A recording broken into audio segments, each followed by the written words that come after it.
Hello guys, আমি আকাশ। আশা করি ভালো আছেন। আবার চলে এলাম পরবর্তী ভ্লগ নিয়ে।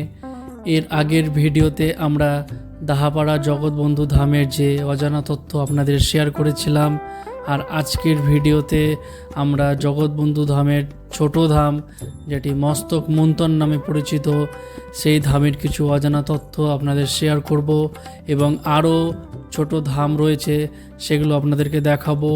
তো স্কিপ না করে পুরো ভিডিওটি অবশ্যই দেখুন। এখানটার আবির্ভাব মানে ওই ধামটা হচ্ছে জন্মস্থান ব্রহ্মপুর। তারপরে এখানে এসে চলে 18-19 বছর বয়স। এখানে এসে এখানে নাপিতের বাড়ি ছিল। নাপিতকে ডেকে এই কাঁঠাল গাছগুলোয় বসে মস্তক মণ্ডল করে ওই ঘাটে চান করে চলে যায়। আচ্ছা, কত সালে এটা প্রতিষ্ঠিত হয়েছিল? যত সন 1374।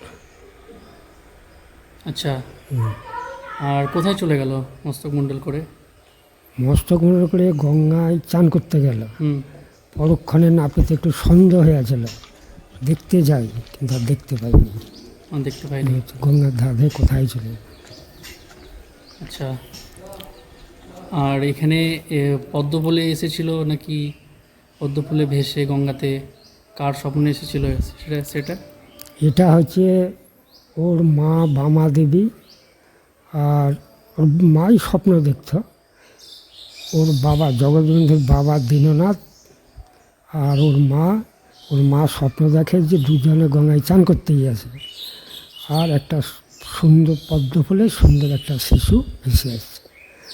এবার দীননাথ ওই শিশুটাকে নিয়ে বামাদেবীর কোলে দেয়, আর ওরা চেতন হয়ে যায়, খুব স্বপ্নটা ভেঙে যায়। আচ্ছা, তো এখানে প্রসাদ কখন কখন খাওয়ানো হয়? এখানে প্রসাদ দুপুরে খাওয়া হয়, আর রাত্রে কোনো ভক্ত যদি দূরে থাকে দুপুরই প্রসাদে। আচ্ছা, বাইরে থেকে যদি এখানে কেউ আসে তো কটা থেকে কটা পর্যন্ত মন্দির খোলা থাকে? মন্দির এমন তো ভোর 4টায় খোলে। আচ্ছা, জাগরণ দেয়, খোলা থাকে। এই যখন ভোগ লাগে তখন সাময়িক বন্ধ হয়। তারপরে 11টার সময় অন্যের ভোগ লাগিয়ে ঠাকুরকে স্বয়ং দিয়ে বন্ধ থাকে। একেবারে 3:30 4টায় খোলে। দিয়ে 4টের পর রাত্রি কটায় বন্ধ হয়? রাত্রি 9টা বাজে। 9টা পর্যন্ত। আচ্ছা, আর কোন মানে মাসে এখানে উৎসব পালন করা হয়? এখানে উৎসব বেশিরভাগই জ্যৈষ্ঠ মাস পড়ে যায়, মানে ওটা তিথি ধরে। আচ্ছা, বুদ্ধ পূর্ণিমার নবমী তিথির দিন আবির্ভাব হয়েছিলেন জগৎবন্ধু ওই ধামে জন্মস্থানে। সেই আবির্ভাব তিথি ধরে যেদিনকে সেই তিথি ধরে ওখানে উৎসব হয়। ওখানে হয় 7 দিন। তো ওটা শেষ হয়ে যায়। পরে যে অমাবস্যার দ্বাদশী তিথি থেকে এখানে শুরু হয়, অমাবস্যার দিন শেষ। আচ্ছা, এখানে কতদিন হয়? 4 দিন। এখানে 4 দিন। আচ্ছা, আজকে আমরা জগৎবন্ধু ছোট ধাম, যেটি মস্তক মন্থন নামে পরিচিত, সেই ধামটির সম্বন্ধে আমরা অজানা কিছু তথ্য আজকে জানতে পারলাম। আর এছাড়াও এই যে মন্দিরটি আপনারা এখন দেখতে পাচ্ছেন, এই মন্দিরটি হচ্ছে সতীপীঠ, সতীমা বসন্ত এর মন্দির। আর এই মন্দিরে একটি সুড়ঙ্গ রয়েছে।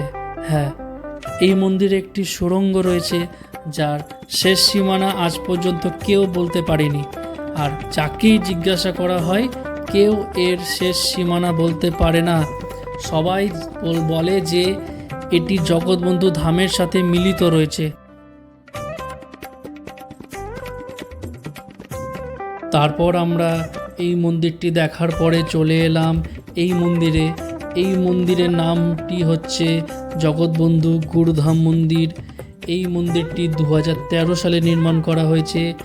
এই ধামটি ঠিক জগৎবন্ধু ধামের পূর্ব দিকে, ঠিক পাশেই এই ধামটি রয়েছে। বাইরের প্রায় অনেক লোকই জানে না যে এখানে ছোট ধাম গুরুধাম রয়েছে।